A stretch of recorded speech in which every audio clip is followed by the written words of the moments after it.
Good morning to you. Welcome. This is the Arena on Voice of the People 96.1 FM right here.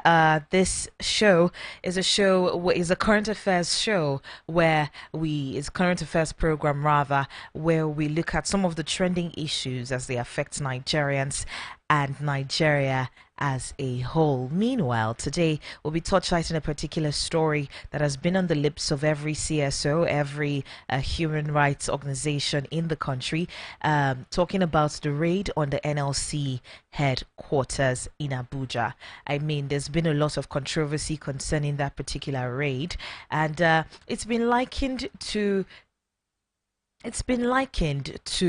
a time the nation in the inglorious years of military rule and its ignominious resort to the use of brute force and handling of otherwise civil matters. Armed security operatives on Wednesday night invaded the NLC headquarters, the Labour House in Abuja, where they reportedly searched offices for yet to be determined materials. In a statement, the NLC came out and said the security operatives, some from the Nigerian police force, some wearing black t-shirts, presumably from the DSS, and others on outright mufti, swooped on the 10th floor of the NLC and arrested the security operatives on duty and then took him to the second floor, where he was asked to produce the keys to the office. Labour alleged that the operatives broke into some offices before carting away books and other publications, noting that the invading troop claimed that they were looking for seditious materials used for the End Bad Governance protest, without meaning to downplay the fact that the security operatives need to do their work of protecting life and property. A lot of people have been alarmed by the Gestapo manner with which the raid was carried out. It is regrettable that the operatives who stormed the labor force refused to present any court warrant empowering them to conduct the search. Indeed, this is a new law that should not be allowed to continue, as that would jeopardize whatever democratic gains the nation currently has enjoyed. So, in a response to that, the DSS came out to say that they were not involved in the raiding of the NLC headquarters. And then later, the police has come out to talk about the fact that they are the ones that raided the second floor of the complex NLC in Abuja last Wednesday. First of all, Mr. Larry, good morning and welcome to the show. Good morning. Good morning, Jason. Good morning, Abuja. Good morning, Nigeria. Good morning. I hope the morning will eventually turn out good with this kind of news that we're always getting in Nigeria. All right. First of all, what do you make of the raid of the NLC? I think it's evidence that we do not yet understand what democracy means, because one of the major legs on which a democratic government stands is what is called the rule of law. And the rule of law implies that everything should be done according to the prescription of the law. One of the major takeaways from the road of NLC headquarters is that we have a civilian government, a democratic government, so to say, that somehow behaves in a way that makes the military look like they are civilians, because there is no explanation for this kind of behavior. We are in a dispensation where every action of the police should be guided first and foremost by the constitutional provisions of the country, and then by the Police Act,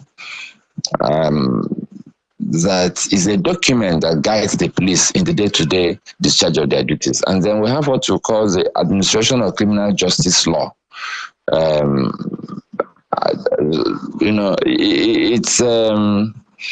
It's surprising that for Abuja, where we got the Administration of Criminal Justice Act that should guide how criminal matters are handled, that the police seems to be either ignorant of the act, or they just choose to do what pleases them. So it's sad, especially when you consider that the building raided is the head office of the Nigerian Labour Congress.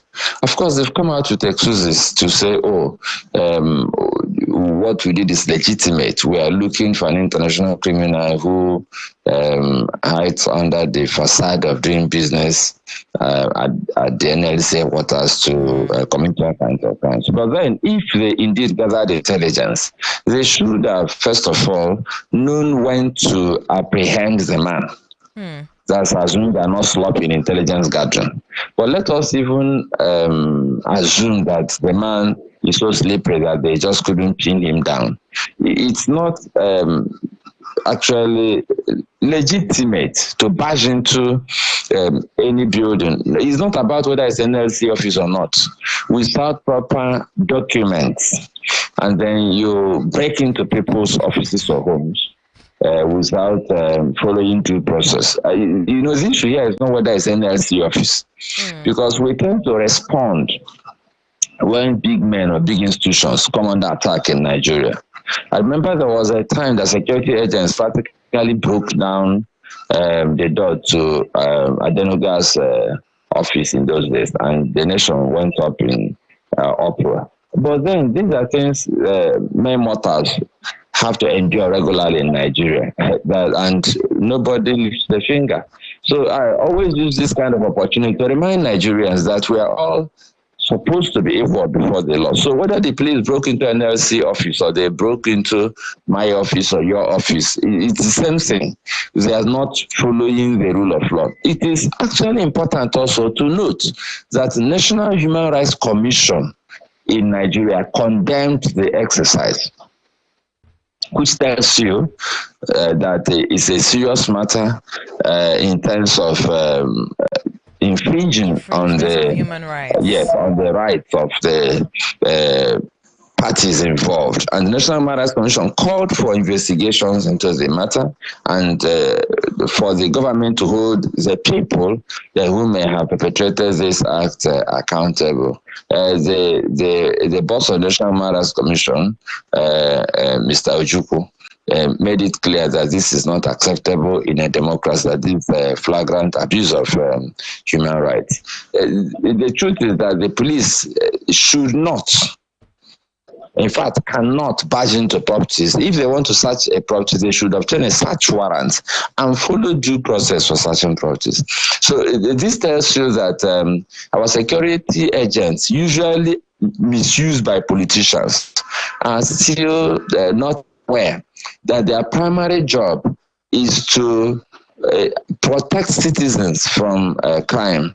In other words, their job is to detect crime or apprehend offenders and ensure that they are punished. But unfortunately, our politicians have so compromised security agencies that most of the time the job of the security agencies is to do their bidding. The police is supposed to be a human rights institution to the extent that they should protect citizens from certain human rights abuses. They should protect our lives. They should protect other persons from assaulting us or insulting us. They should protect our property from being damaged. But unfortunately, what they do now is that they basically protect the government against the people. And that is one of the biggest challenges we have in policing in Nigeria. They don't care about the people. They only care about taking instructions from politically exposed persons or from persons in government. Because the time of the raid was actually brought into question. Why raid the building at that ungodly hour? And then in response to that, the Force PRO said there's no ungodly hour when it comes to dispensing duties and catching criminals and all of that. If the police had carried a search warrant, we know that legally a search warrant can be executed at any time of the day, right? So particular establishment, does it not warrant a response? If someone in that building was carrying a gun and decided to defend themselves in response to the police raiding that place without proper documentation, will the person be off point at this incident? Well, first of all, it is wrong for the police to invade a space without a search warrant. The laws are clear about the issue of searching properties and premises. So sometimes I get embarrassed and ashamed by the open disregard of the law or the the pretense that they suffer from temporary amnesia when certain questions are put to our security agents. You can't say that there is no holy hour or there's no due process for apprehending criminals. No, there is. The fact that you suspect a person or you suspect that a space is being used for crime doesn't mean that you should dash into the space or barge into the space and break down doors when the owner of the space is not even there or aware of what you're doing. What if you say you carted away materials that are incriminating? What if you brought those materials there and carted them away? What if you didn't even cut them away, that you just took normal materials there and later you now show us seditious materials or other materials that you produced? That is why you don't just search a premises in the absence of the owner of the premises. There are procedures for searching a premises. If somebody comes to search your house, you have to first of all ensure that the person is not in possession of any dangerous or harmful substance, and the search must be conducted in the presence of parties who will observe the search closely. And in fact, I inspected a search recently that was conducted by the police who moved from Enugu, Anambra State to Enugu State with a suspect. They wanted to search his house. I instructed the suspect's family on the procedure they should follow, and the police honored that procedure because I informed them on the phone that you must be searched before you enter the house, and you must allow people to follow you. And what's when they say, oh, you can raid a space at any time? And that means that they are not even willing to uphold the law that gave them the power to do their job. And apart from that, it is shocking also that they forget that if you go and obtain what you may call exhibit in a manner that suggests the exhibit to question, that is, there is no evidence that you actually obtained this from there. If you went there all by yourself in the night and broke down the door, and later you tell us that, oh, you took it there, so how do we know you got it from that space? This is why the law actually prescribed how these things should be done. So I'm both surprised and embarrassed by the fact that the police is trying to defend the indefensible. But thank God for the media, and thank God for the fact that even if they choose to do the wrong thing, we have at least the capacity now through the media to ask questions, hold them accountable, and say our bit. That's, of course, they don't take our attempt to hold them accountable seriously. If not, I would have expected the police to have shifted ground the Nigerian security situation, but they don't.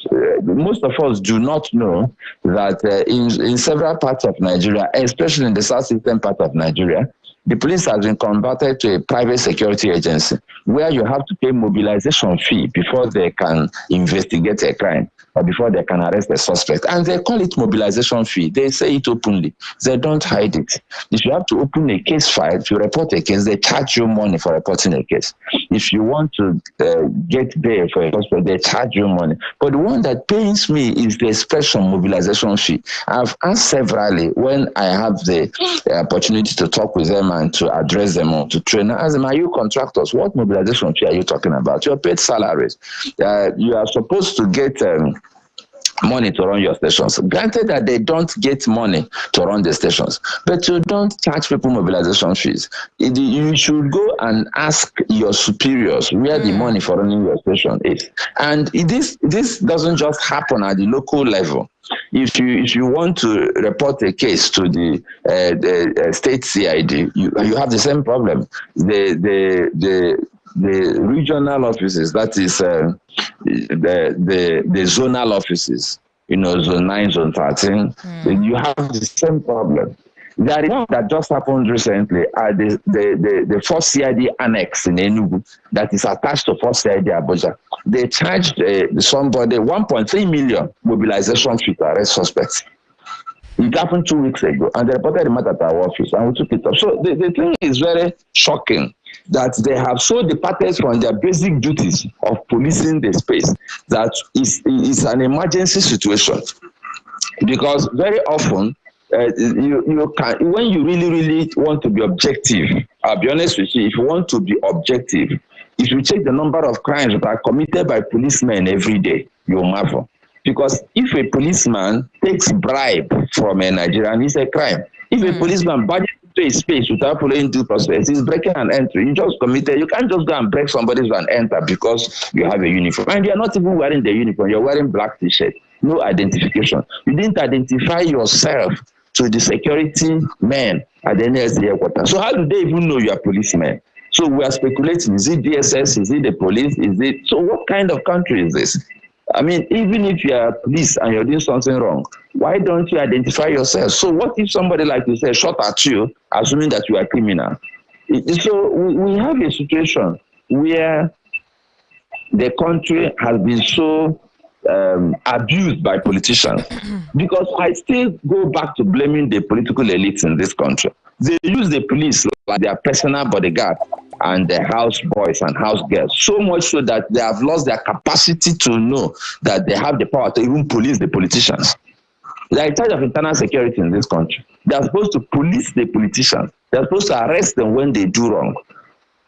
But now every highly placed politician has immunity, not only the governors and the president. Everybody who has a surname, like you guys say in Nigeria, has some kind of immunity.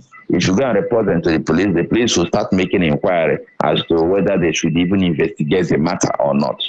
That is how bad things have become. You invite an ex-governor who doesn't have immunity to report a security agency, the person will refuse to go.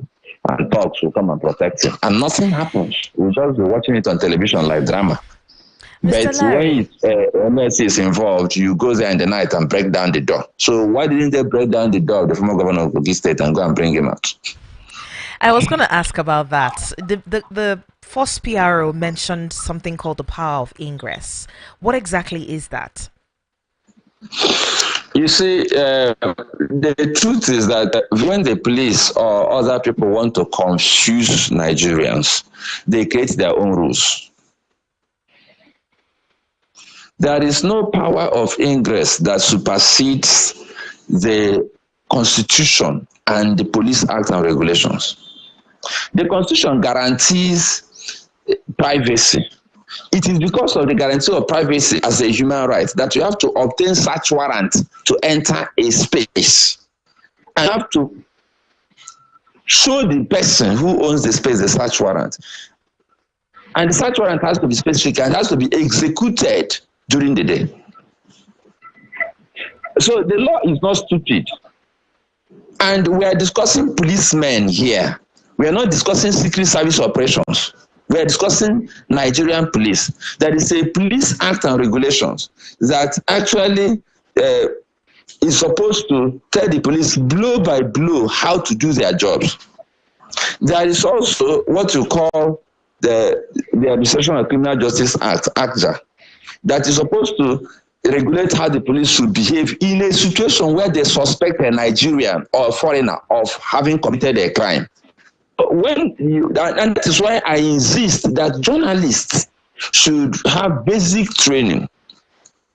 That's one of the things that we do for media houses. They should have basic training in understanding legal and constitutional and human rights matters, so you can ask intelligent questions. Because when you say power of ingress, so you ask the person, so how does power of ingress supersede the provisions of the Constitution? And the Constitution says, the very first statement in the Constitution, section 1, subsection 1, is that this Constitution is supreme. I shall have a binding force on all persons, authorities, everybody in Nigeria is subject to the Constitution. But if you go further down, it says that any law that is inconsistent to the provision of this Constitution shall, to the extent of the inconsistency, be null and void, which implies that whatever you call it, that is, if you sit down in your office and contrive your own rules and say you have power of ingress and say all kinds of things to justify your position, the Constitution has already anticipated that people like him will manufacture their own rules. And the Constitution said clearly that any law that is not in alignment with the provisions of the Constitution is null and void. Even if a House of Assembly goes through all the process and makes a law that is against the letter and spirit of the Constitution of Nigeria, that law is null and void, though it was properly enacted by the House of Assembly. To the extent that is against the Constitution, which is the foundation of legal matters in Nigeria, it is null and void. So when he talks about power of ingress, he's basically trying to confuse people who do not understand that we have the rule of law in Nigeria. Power of ingress basically means power to enter a space. But there are circumstances where you talk under about such things. For instance, if they are pursuing there are circumstances, these things are properly detailed. There are circumstances, these things are properly detailed and regulated. So, but because sometimes they talk with people who do not have detailed knowledge of the subject of, they talk with people who do not have detailed knowledge of the subject of conversation, they confound them by speaking big grammar. The law has already provided, second has also provided step-by-step regulations on how you should conduct yourself as a police officer. Unfortunately, we are used to not obeying the law in Nigeria. Do you know how many cases the police have in court? Do you know how much the judgments that we have against the police that is not paid in Nigeria? Billions in damages, billions. And guess what? The police in Nigeria is one of the institutions that breaks the law consistently. When you get court judgments against them and the court awards you damages, they don't pay. They just refuse to pay. You know why they refuse to pay? Because they assume that you cannot enforce the judgment because you can't collect the money by force. The only way you can enforce the judgment in the law, the court in Nigeria, we have also obtained judgments against the police and they refuse to pay, and they have the damages paid. So we have a police that is largely totally unaware. They have lost track of what they're supposed to be doing. Sorry, but that is the true situation. And that is why crime is flourishing in Nigeria, because they spend more time chasing shadows and doing what is wrong than fighting crime. All right. The truth. Mr. Larry, now, this particular question, right, you might say it's a bit naive to ask, but is it possible that this particular individual doesn't exist? I mean, why go through the entire charade? You can just say, okay, we searched the NLC. After all, person no fit flog you, right? So you can actually say that you raided the NLC because you suspected so and so and so. Why then create an entirely fictitious individual who is said to be subversive and a threat to our democracy? No, the question is not naive because they have not told us who the individual is. I don't know if they have told you. Have they told you? I mean, if you're looking for a high-profile criminal and it has generated so much controversy, I would have expected that you tell us who the person is. In fact, you should declare the person wanted. You should show us the person. All of us will help you look for the person. They said they don't need Nigerians' help at this point. Yeah, the point is that it's not a naive question. You raise the valid question. That we need to know who you are looking for. And if you are looking for an individual, the law prescribes that you should go to his office with a search warrant if you want to search the space. I mean, you can't break down the door of someone's office and you get in there and say you have power of ingress. That is not true. We are not in a jungle. We are in Nigeria and there are laws in Nigeria. And you don't go in the night and you go to the 10th floor with all the intelligence you have. You don't know that the office is at the second floor. So if you wanted to do it with power of ingress, what were you going to the 10th floor to do? Why not just go to the second floor and break the door? Why did you go and harass the security agents and then come down to the second floor? So, you know, one of the things I pity some of these public servants in Nigeria about is how they have to manage to whitewash and, you know, how they have to defend the indefensible. Sometimes I pity some of them. I'm not kidding. Sometimes I look at them and I pity them as in pity because the person looks stupid sometimes trying to defend something that he knows is wrong. But because he was instructed to do it and he's more loyal to his stomach than he is to the nation and to the professionalism attached to the job, he will just do it first and then try to defend it later. It's unfortunate, but that's what we're dealing with here. They have not told us the person, so I don't even know what is the issue here. If you broke down the door to look for someone and you said that the person took flight, you don't know who the person is. Up till now, we don't even know the person you're looking for. It's actually important that we begin to raise the question of the conduct of the Nigerian police. And I'm not saying it casually. That is because they broke down one door. For me, they do worse things every day. It is the fact that they get away from the kind of things they do across the nation that emboldens them to do some of these things. And the fact that they are practically above the law. What I mean by that is that you go to court, you get a court order against the police, and they refuse to obey the court order. Because they assume that for you to enforce the court order, you need a belief in the police officer. So the idea, okay, you don't finish, but you have the court order, come and catch us now. So they behave like people who don't even understand that they are an establishment that is backed by law to function. So if you are backed by law to function, how come you don't respect the same laws that created you? The Constitution created and gave you powers to function with.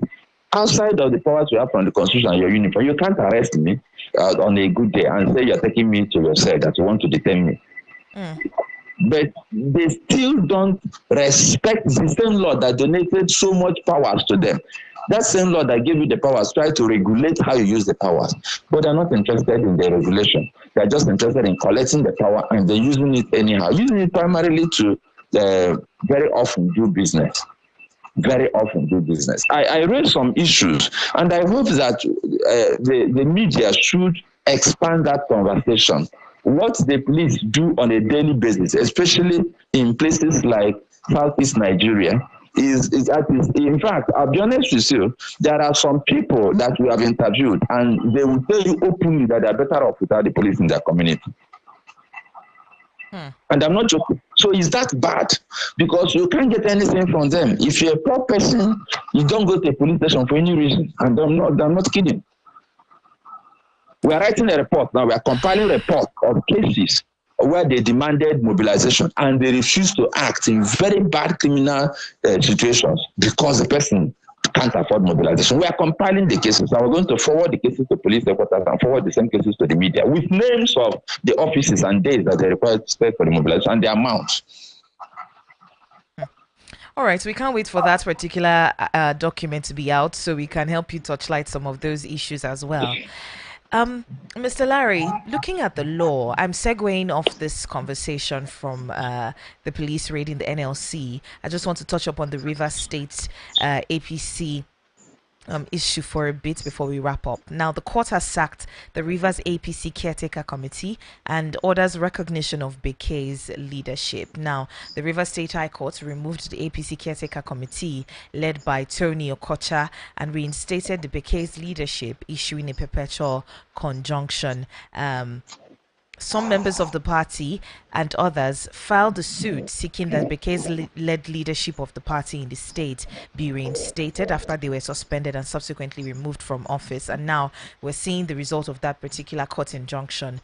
The court also told the national leadership of the APC to recognize Bekay's led executive as authentic leadership of the party till the expiration of their tenure. Now, we don't know what the party is going to do, but this is what the court has said so far. What's your take on it? Well, Okocha has already said that he will go to court to vacate the judgment. And he has a right to go to court. I mean, it's a high court, so he can go and appeal. That is, he has a right to appeal the decision of the lower court. But what I can say is that we are getting to that point where we are gradually losing the sanctity of the judiciary. That's what I can say for now. Why do I say so? We have gotten to a point where almost anything we do politically goes back to the judiciary. So we conduct elections after we spend billions upon billions of naira to conduct an election. We eventually go back to the judiciary. We conduct party primaries, we go back to the judiciary. Everything we do, we go back to the judiciary. And very often, we try to manipulate the judiciary to give us what we want. But the painful aspect is that the politicians are now positioning themselves to influence the judiciary by putting in family members in strategic positions in the judiciary. So where we are going is very unhealthy. We are getting to that point where, as you climb the political ladder, you begin to angle for your son, daughter, wife, nephew, niece, cousin, to become a major player in the judiciary. So you can arrange injunctions arrange this, arrange that. That is what Nigerians are scared about. We saw the recent appointments and how Nigerians kicked against this issue of personalizing or capturing the judiciary, as it were, by politicians. It's worrisome because my pain is that when you go to court, for instance, to apply for bail of a person who is illegally detained, listen carefully. They will keep the matter that should ordinarily be treated urgently to face political cases. I know people who spent months in jail because judges were assigned to political tribunals only in Nigeria. Because when a person is detained and you file a motion for enforcement of fundamental human rights so that the person will be released, it's a matter of utmost urgency by law in itself.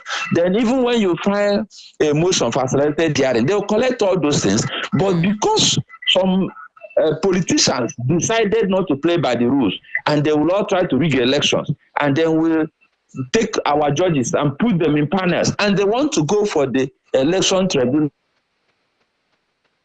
So we find that our courts are empty for months, doing something that INEC should have done. And then Nigerians will be languishing in jail because nobody is actually doing the matters that they should do. So we need to, beyond the APC judgment and then Okocha saying that we'll go to court, I'm afraid that we are getting to that point where the ordinary citizen is actually fast losing respect for the judiciary. And that is a very critical problem because once people lose their respect for the judiciary, they begin to resort to self, they begin to think of taking us back practically to jungle justice because they believe that between the police failing and the judiciary failing, it means that the administration of criminal justice system has failed.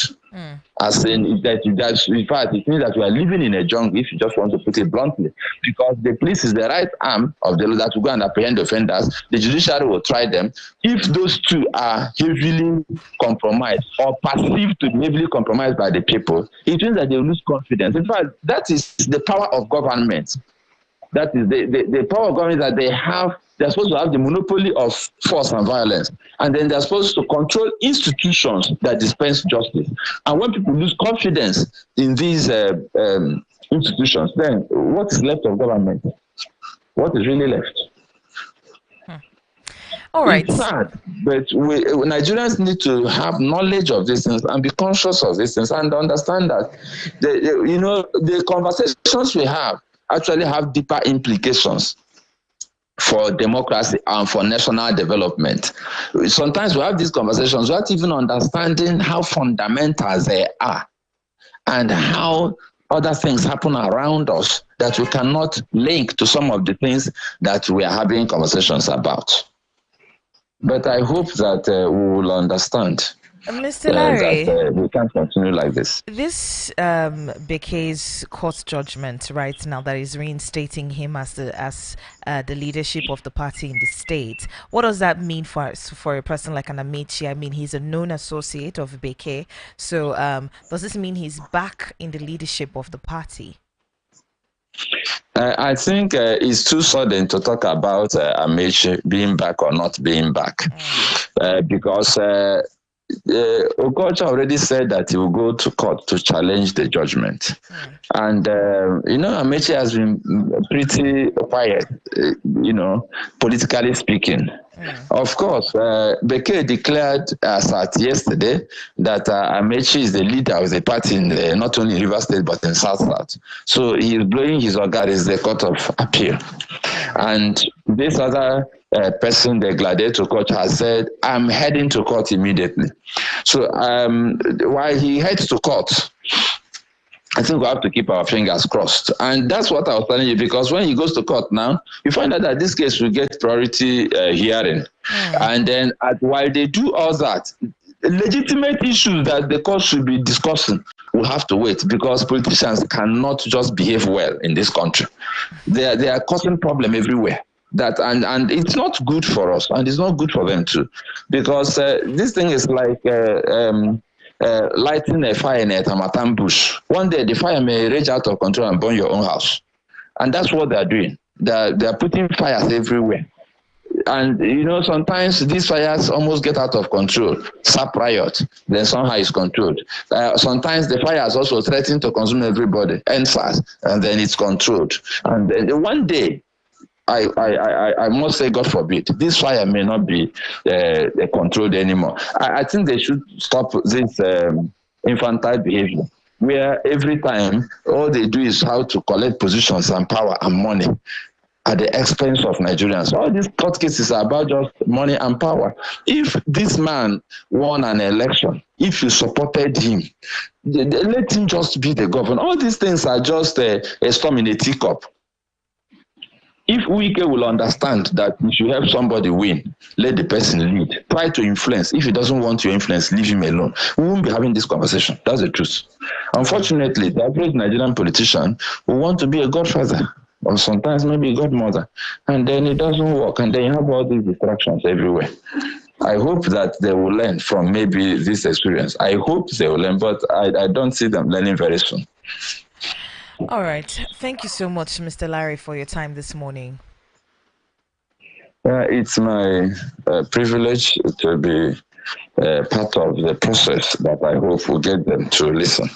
The people must also listen to themselves, and beyond listening, think about the role they should play in making this country work. It's not just about the leaders all the time. It's also about us insisting on what is right and doing what is right ourselves. So we must listen to the voice of the people, even when we are the people. Both the people speaking and your fantastic radio station. Do have a wonderful, wonderful day. Thank you, and you too.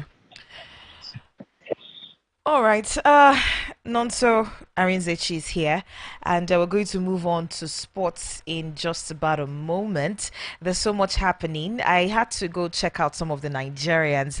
I mean, we're still licking our wounds from the Paris Olympics, and there's so much anger, there's so much frustration with the fact that Nigerians went there, spent so much money, and came back with nothing. So I did a bit of research and found out that some of these athletes, though born or connected to Nigeria, chose to compete under the flags of other countries like Germany, Bahrain, United States, France, Great Britain, even Spain. They had Nigerians. I mean, their performances not only earned them individual glory, but also highlighted the diversity and global nature of the talent originating from Nigeria. How come every other country sees the talent from Nigerians except Nigeria? Is it a syndrome of a prophet is never recognized in his own home?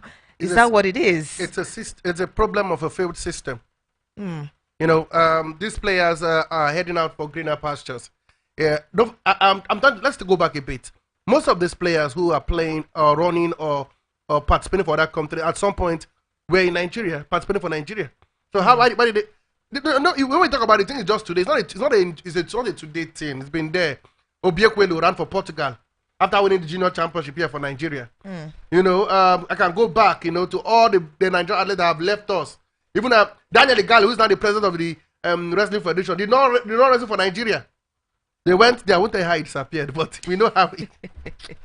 So it tells you that it's not like you said, it's a failed system, and it tells you why Nigerians are really angry with the participation of Nigeria at the Olympics. See, let me read out some stats to help to worsen the because it's 2 days. Like I'm counting down on 2 days after the Olympics, and still no heads have rolled, according to the Minister of Sports.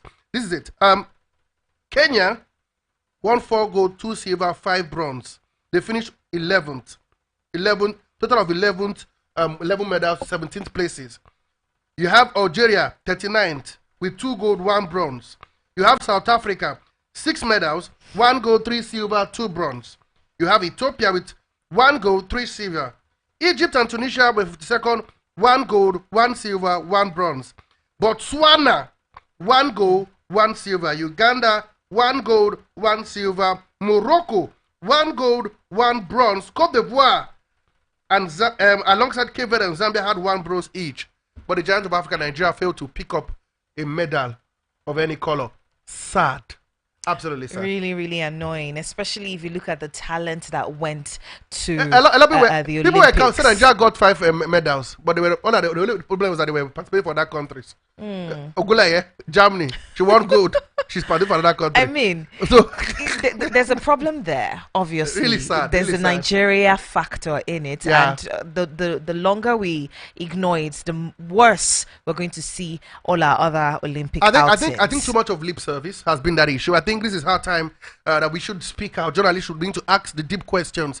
And if we're gonna do well in LA, which I think is too close from now, we need to start planning for now. So whatever we're doing in LA is a quick fix. My eyes to the next 3 Olympics. What are we planning? We need to get 8-year-olds playing basketball, 6-year-old playing football, doing athletics, and then from one competition to the other, and then gradually, they keep play. See, they fight against play against the best, they become the best. It's simple logic. Not that after every 4 years. See, I read an article, and this is what it was an article. It said, why would a Nigerian wait for every 4 years to make $5,000 when they can go abroad and run for a country where they are put on salary wage every week? They're taking care of. They're taking care of their families, their kids. All they have to do is just participate, give full focus to the sport. Their family sorted out, medicals, and then you wait every 4 years to come and get $5,000 that you probably won't see early enough. So that's a big question. All right, so I'm just going to take you on UFC for a bit because I love a bit of violence. Yes, I really love it. So Odesanya and Adesanya rather and Duplessis, they were seen in a sort of a challenging each other kind of situation. Let's listen to what was said.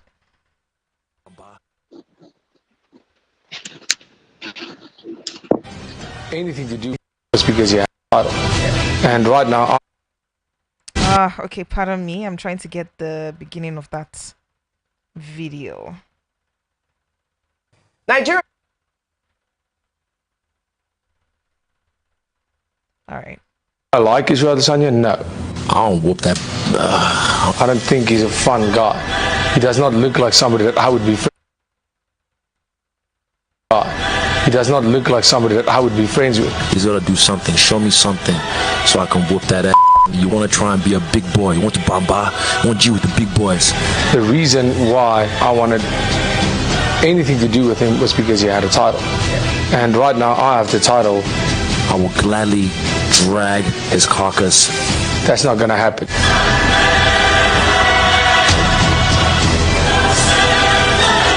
Do I like Israel Adesanya? All right, so the stage is set for the battle for Africa. Adesanya faces Duplessis next Sunday at UFC 305. I can't wait to watch this because Adesanya is talking tough. Duplessis is also talking tough. It's going to be a match of the night, so you don't want to miss out on that. I can't wait. Anyway, the star band, like he's formerly known, was unbeaten at some point where he won the title and then he lost, consecutively to the guy who Alex Pereira, lost the belt to Alex Pereira, who then lost the belt to Duplessis. Like you did say, I called him his brother, my African brother. The boy says, no, we're not brothers. It's war. And it looks like, I want to tip the starbender Adesanya to win this one. And I will say why. Whenever he's been put to the wall and everybody think, oh, this guy is done. That is when it brings a different side of him. And the guy knows how to talk the talk. I don't think there's a better talk. I don't think there's a better guy on the mic than Adesanya. He knows what to say. He brings his Nigerian heritage and he rubs it on faces and tells you that he's Nigerian Kiwi. He's such a media person. I love him so much. Imagine speaking Yoruba in his press conference. That's how he can go, and you'll be like, whoa. He's a showman. He reminds me of in boxing. The guy closer to him who does that well is a bit of a Floyd Mayweather and a Tyson Fury. They know how to talk. They know how to give you that razzmatazz, give you that feeling. You want to end up watching that fight. Yes. But I tip him to win this one. I think the Duplessis is the champion. But I think Adesanya has got much more experience. He has lost only twice, if I'm not mistaken, but against Alex Pereira. Call me racist, but I just love Adesanya at this point. We'll watch and see how that plays out. Any more sports stories? Quickly, we now know that all is staged set to have Enugu Rangers play their games, both home and away, against US Zimaluju at the Nest of Champions in Uyo. We have the away team have decided, to play their home and first leg. That is the team from Comoros in Nigeria after their pitch was not signed. For Rebel Stars, their stadium in Nikeda will only host the first round of the qualifiers about the CAF Champions League because CAF has refused to approve it for the second round because they say the structure does not fit both CAF and FIFA standard. The pitch is quite good, but no, the structure of the stadium cannot work out. Also, we hear Academy Warriors will be playing in Abuja, the MK Abiola Stadium. That game is for August, if I'm not mistaken. Yeah, let me get the date exactly. August the 18th, where the second leg will play at the GMK Cotonou. Yes, JK Stadium in Cotonou, and that'll be at 4 p.m. on the 24th of August. That we can confirm to you. So, quickly we run. Super Eagles coach, former Super Eagles coach, and of course, Samson Siasa is back again in coaching football. We hear his 5-year ban is going to be done and dusted in just less than a week, and he'll be back to football manager. We hear that a club in the local scene is vying for his signature. Wait to see how that's happened. Kelechi Wakali have officially signed for Barnsley in the for Barnsley in the third tier of English football. We hope this will be a good move for him as he tries to reignite his career. That we hear. And President of the Federal Republic of Nigeria, President Tinubu, has come out to congratulate Coach Rani Wakama for emerging the best manager at the just concluded Paris Olympic Games, talking about the basketball competition. Quickly before I drop out, it's official, the man has joined New England Revolution. His name is Al Hassan Yusuf, the Super Eagles defender, is done and dusted. And the IHF Women's World Championship, Nigeria has released their final list of players that will take part in that competition. Don't forget, we have the likes of Simon Precious, Batunde Kende, Oyekwere Lucy, Ibene John Blessing, Matthew Esther, Ogunsoma Chidera, Samuel Prudence, Babatunde Taiwo, Okporogo Amarachi, Mohamed Amina, Okolo Juan, Bello Rahima, Izoba Joma, and of course, don't forget him, Akinlade Damilola, all making the list for that one. Quickly, the foreign scene, we hear Isiman of San Emerson Royal. He has signed from them from Tottenham Hotspur. That deal is a 4-year deal. It's for £25.8 million. Zuma's move to UAE, talking about it, has been called off due to a failed medical. He would not be joining Al Hilal despite the deal being very lucrative. Brentford have signed Liverpool winger Carvalho for £27.5 million. Confirmed, we had the deal with a 5-year deal with an option for a further year. Julian Alvarez officially confirmed a £12 million signing for Atletico Madrid. He has signed a 6-year contract. We hear, yes, a 6-year contract becomes the highest ever signing or sale for Manchester City. Maguire, we hear a third bid has been sent for Maguire of Crystal Palace by Newcastle. Here is over the £60 million mark that we hear. And I'll be ending up with this due because of time, guys. We know Vinicius Junior said he's not going to the Saudi Pro League. He's not going anywhere. He decided to stay put in La Liga. But one man says the Premier League is just to lose. That's coming from Manchester City's Kyle Walker. He says, Man City, come on, if they lose the league, it is them that lost it, not because the team were better than them. He's already talking tough ahead of the new season. Can they make it 5 in a row? We'll wait and see. And finally, for the PFA Young Player of the Year, the list is out. Bukayo Saka, Cole Palmer joins the likes of Kobe Maino, Garnacho Alejandro, as well as not forgetting Michael Lees, and of course, Joao Pedro Brighton of Albion for that award. Wait and see who wins that one. Why a certain lady talking about Katie Kitchens of Manchester City and Lauren James of Chelsea in the women's NWSL are in the list for the Young Player of the Year. The award winner will be announced on the 20th of August. On 20th of August, on Tuesday precisely. Please, you people should leave Man City alone. No? So leave us alone. I don't know why every single eye is on Pep and the Man City. He can't win the league for 5 years in a row. It's becoming boring. Then the other teams should step up, for crying out and loud. That's why we're telling them they will lose it this season. For something they can win it after. Wait, so you're not hoping that other teams will step up rather? They will you're step hoping up. that somebody else will anybody else. Man City will have to. They have no choice. I think it's now them against the whole of England. It's come on, come on, man. Well, hopefully all the other teams will step up and do what they need to do and kick Man City out. Maybe a Liverpool, maybe an Arsenal, but somebody has to step up. Definitely not a Chelsea. All right. I hope they don't come for you. Good morning to you, and thank you so